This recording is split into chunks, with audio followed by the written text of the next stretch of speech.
আসসালামু আলাইকুম। তো আজকে আমি আমার এক চাচার মানে ফসলে এসেছি, ফসলের জমি। এটা হচ্ছে পাটের ভি। তো আপনাদেরকে দেখাবো এই সময় যে আমরা যে চৈত মাসে যে পেঁয়াজ লাগাইছিলাম, এই ভি কিন্তু পেঁয়াজ ছিল। পেঁয়াজ লাগানোর পরে এই তুলে দিয়ে এখানে পাট বোনা হয়েছিল।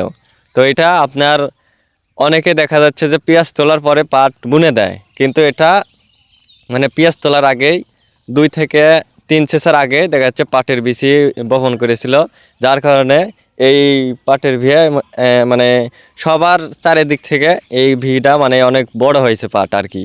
তো আমার চাচার থেকে এখন আমি জানবো যে আসলে তার এই বুদ্ধি আইলো কী করে, আর সে কার থেকে শুনে বা কি করে এক্সপেরিমেন্ট করেছে কিনা বলতে পারবো না, কী করে সে এভাবে এত সুন্দর বুদ্ধি করে এই পেঁয়াজের জমিতেই পাট বুনে দিয়েছিল। তা আসুন আপনাদেরকে দেখায়। আমি সেই চাচার সাথে কথা বলবো আর জানবো যে এভাবে পেঁয়াজের ভিতরে আমরা পাট বুনে দিলে কত উপকার পাবো, আর পেঁয়াজ তুলে নেওয়ার পরে পাট বুনলে আমরা কীরকম উপকার পাবো বা কতখানি ফলন আমরা পাবো সেই সম্পর্কে বিস্তারিত আমরা জানবো। আসসালামু আলাইকুম চাচা। ওয়ালাইকুম আসসালাম। তো আমরা তো এর আগে একটা ভিডিও করেছিলাম, তো এই আপনার যে জমি এখানে আগে পেঁয়াজ লাগানো ছিল, তো আমরা শুনলাম যে পেঁয়াজের জমিতে নাকি আপনি পাটের বিচি বুনেছিলেন। তো এটা করার কারণটা কি আসলে? পেঁয়াজের ভেতরে পাট যদি বুনে দিতে পারি তাহলে পেঁয়াজের সাথে সাথে পাটটা হয়ে গেল, তাহলে আগুর পাটটা হয়ে গেল। এই আগুর পাটের কারণে এখন এত বড় বড় হয়েছে, এটাই উপকার। আর যদি আমরা পেঁয়াজ তুলে নেওয়ার পরে যদি আমরা পাট বুনতাম তাহলে কি হতো? তাহলে একটু নমলা হয়ে যেত, পাট হইতো কিন্তু একটু নমলা হতো, পাট ছোট ছোট গাছ থাকতো এখন। ছোট ছোট।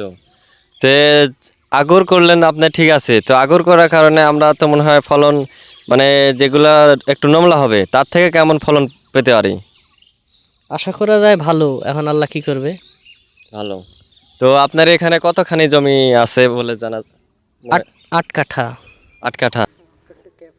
আপনি যে এখানে পাট বুনেছিলেন, তো প্রথম থেকে শুরু করে এখন পর্যন্ত কি কি পরিচর্যা লেগেছে আর কেমন কি ওষুধ সার লেগেছে একটু জানালে ভালো হতো।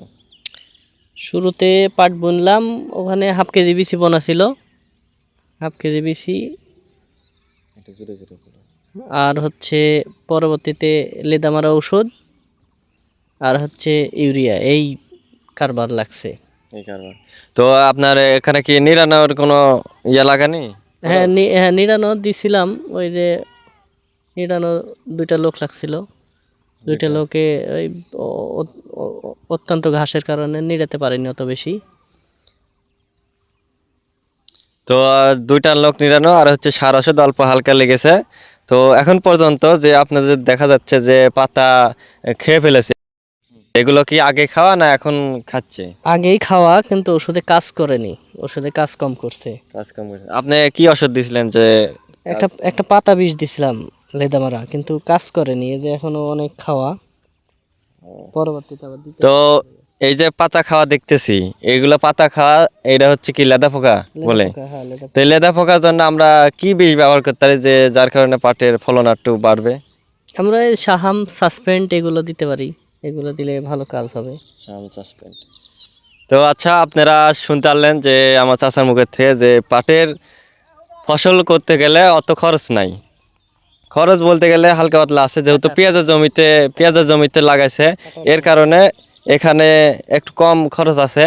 তবে এখন পর্যন্ত আর আংশিক মানে অল্প একটু খরচ হয়েছে, কিন্তু এরপরে আবার দেখা যাচ্ছে যখন কাটবে বড় হবে, তারপরে এই পানিতে ডুবানোর পরে আরও শিলা লাগবে, তারপর শুকানো লাগবে, এগুলো মানে পর্যায়ক্রমে আর কি অনেক মানে খরচ হবে।